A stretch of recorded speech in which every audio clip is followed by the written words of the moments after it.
there's something inherently strange about releasing a video game like a television series.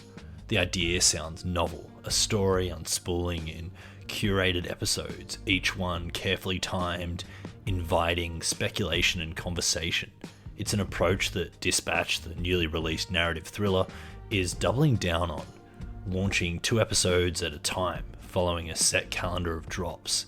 It's a fascinating experiment, but one that immediately raises the question, can games really thrive under the same rules as television?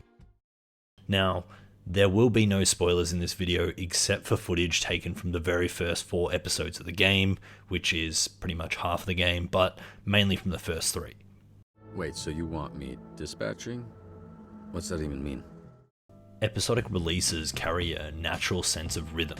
Each episode gives players something tangible to look forward to, something to discuss, to theorize about. It transforms the act of playing into a shared cultural moment, rather than a solitary binge. Take the choices at the end of episode 4. It's divided the fan base already. It creates controversy and discussion, debate and, well, gooning. In the era where most games burn bright for a week and then fade into the background, this approach feels deliberate. It stretches the lifespan of conversation, keeping players invested longer after the credits would have otherwise rolled. It's also grants developers the breathing room, the opportunity to respond to feedback, polish future installments, and refine narrative beats based on audience reaction. It's a living dialogue between creator and community. For once, a release schedule becomes part of the storytelling rather than a symptom of production strain. At least that's the theory. Hey. I understand you're big, but you need to be considerate of the people around you. You in trouble? Have a seat.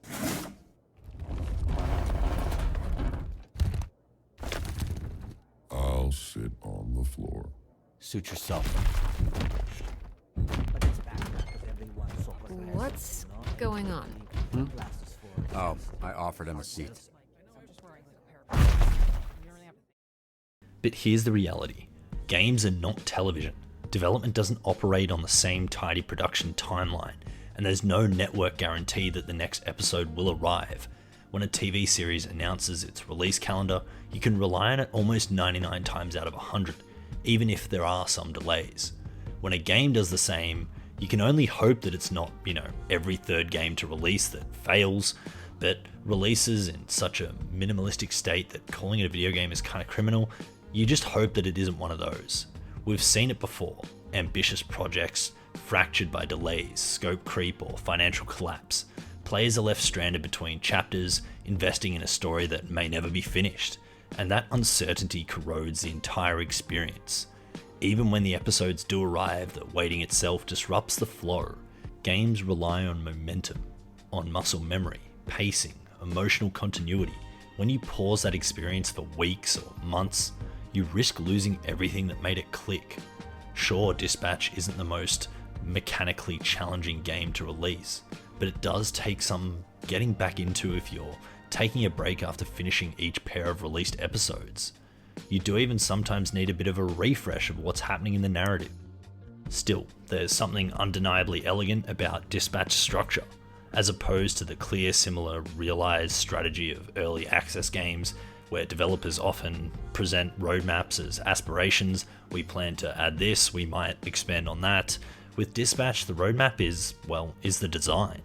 The episodes themselves are the milestones. It becomes expectational, not uncertainty. That subtle difference between a promise and a plan completely changes how players perceive reality and, reliability. One is hopeful and the other is deliberate. One is wishful thinking and the other is production control. If nothing else, Dispatch demonstrates that structure can be reassuring, that the episodic model, when done right, feels less like a gamble and more like a contract between player and developer. And yet, for all these differences, episodic releases and early access share the same DNA. Both are built on the idea of evolution, of gradually delivering a community feedback, of shared progression. Both rely on players' trust to function. In early access, you're watching a game become what it's supposed to be. In episodic form, you're watching a story unfold as it was always meant to be. Both can fail spectacularly, but only one manages to make waiting feel like part of the design. I don't think you have a stutter. I think you have a confidence issue. You're worried you're going to say the wrong thing, so you won't finish a sentence. I'm blowing your mind. What are you afraid of with the C-Team? I mean, seriously, what's the worst that could happen? I don't know, they call me useless. They call me, I don't know, they think I suck. See? They say that all the time. You worrying about it didn't stop a thing. So fuck them. Fuck me, fuck everybody. From now on, stop caring what anyone else thinks. That fragility in episode delivery leaves players caught in a strange dilemma. When exactly do you buy into it? If you purchase Dispatch now, you're stepping into something deliberately incomplete, an evolving work that asks for patience and faith, which, might I say, given its success, will most certainly release all planned episodes and be a complete game. And I probably should have said this earlier, but the problem of episodic releases isn't present here. Just the success of Dispatch does make the argument of incomplete narrative semi-redundant, but anyway. The narrative is early access, but dressed in finer clothes. You're not just buying a game, you're buying a promise. But if you wait until it's all finished, you lose the communal thrill, the speculation, the shared anticipation, the water cooler moments that episodic releases are built to create. You get that full story later, yes, but the cost of missing the experience of discovery as it happens, the discussion and the buzz. So we end up choosing between convenience and connection, between consuming the game as a finished product or participating in all of it as a cultural event. And like Dispatch does so well, whatever choice you make, there is something that is lost.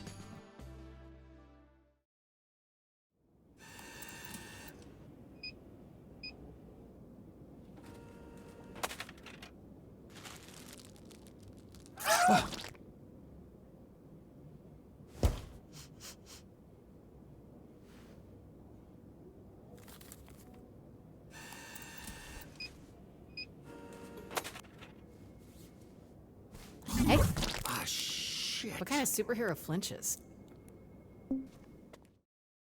So, can a game really work like a TV show? Maybe. Dispatch makes a strong argument that it can. That structure and scheduling can coexist with storytelling in a way that benefits both player and developer, but it's still a high wire act, because when you turn a game into a series, you're not just designing gameplay, you're designing trust. You're asking the player to invest not only their money, but their time, their anticipation, their belief that the next episode will arrive and that it will all be worth the wait.